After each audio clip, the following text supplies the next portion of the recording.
Yo, this is Church of Black Coffee, back with another exploration of a philosophical scenario.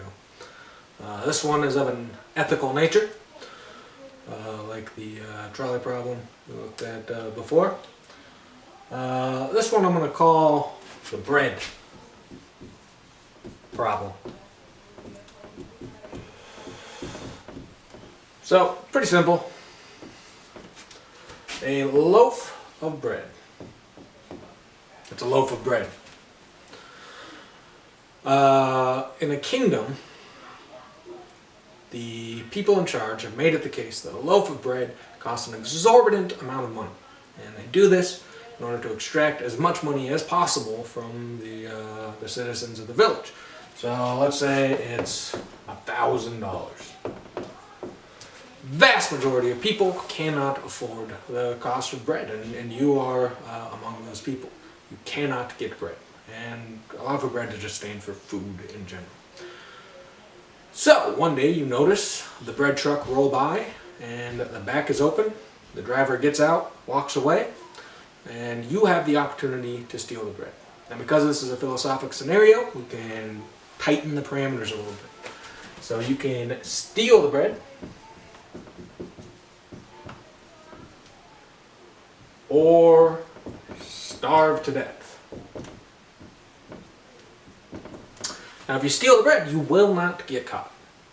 Again, being a philosophical scenario, we can state that. It's the case that you will steal the bread, you will be able to eat, or you starve to death.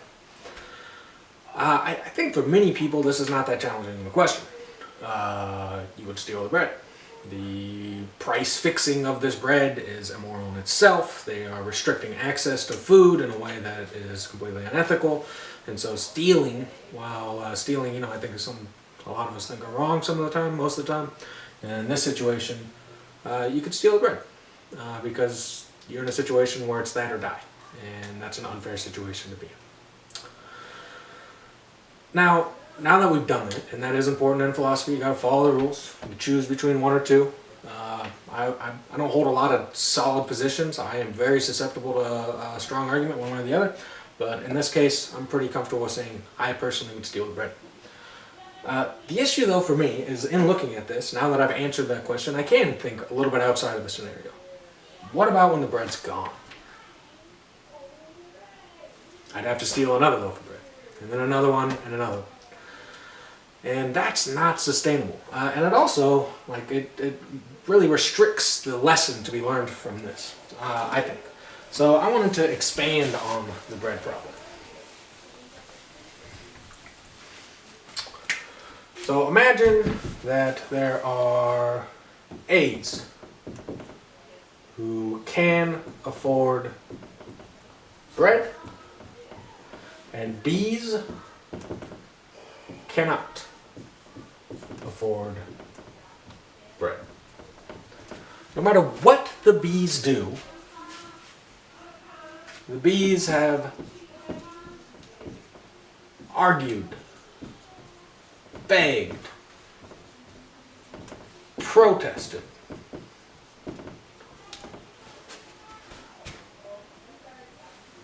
voted, ran for office.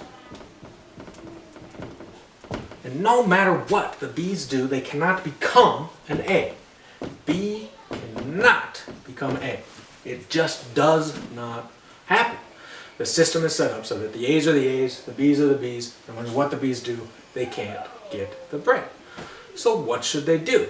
Now, as a philosophical scenario, the customary thing would be to give two options. So here are the two options I proposed for our A's and our B's.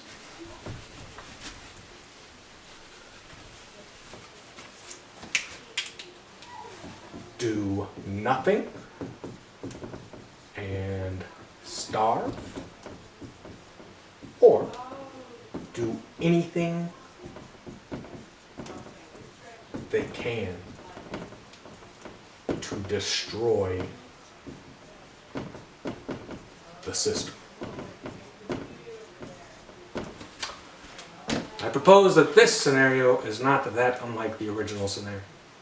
In the original scenario, a loaf of bread costs $1,000. You're never going to get $1,000 in your life. You're forced to steal the bread.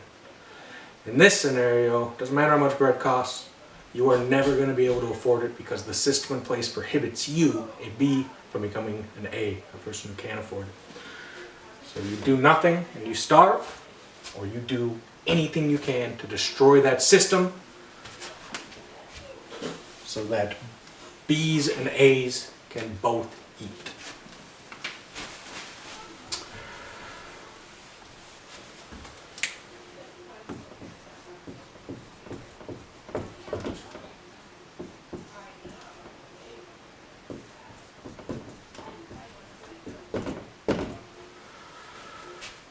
Not can, should be able to.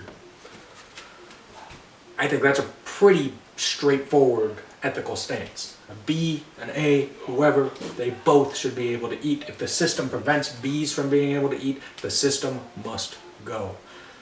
Okay, some of you are probably a step ahead of me, but now imagine a different scenario, but a related one. We agree, hopefully, that if the system states that bees cannot eat, the system must be destroyed.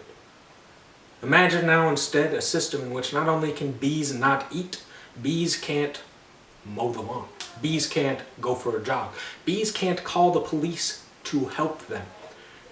Bees can't be sitting at home by themselves. Bees can't drive in case a blinker goes out and they get pulled over because bees are afraid. Because in this system, it's not just that they can't eat, it's that bees are getting systematically murdered by the system.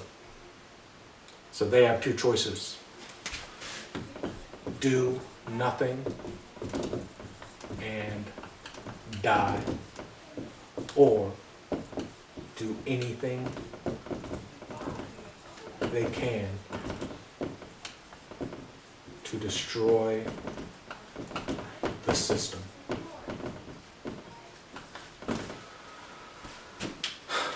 If you agreed in the original scenario that it is better to steal the loaf of bread than to die, the logic follows that if the system is actively working to keep you not only from bread, but from being able to live your life freely, there is no choice but to do anything you can to destroy the system. Just in case I've lost some of you, I'm talking about the fact that black people live in a perpetual state of fear in our society because of the injustice of our law enforcement system. It does not matter that it's not all cops. It does not matter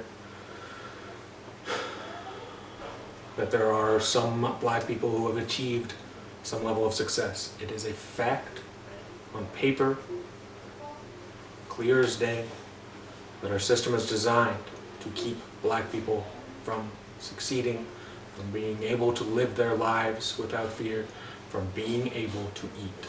And so, the system itself must be destroyed. Again, I don't hold a lot of positions firmly. I am susceptible to a good argument. I have not heard a single good argument for maintaining the status quo. We must do everything we can to change the system.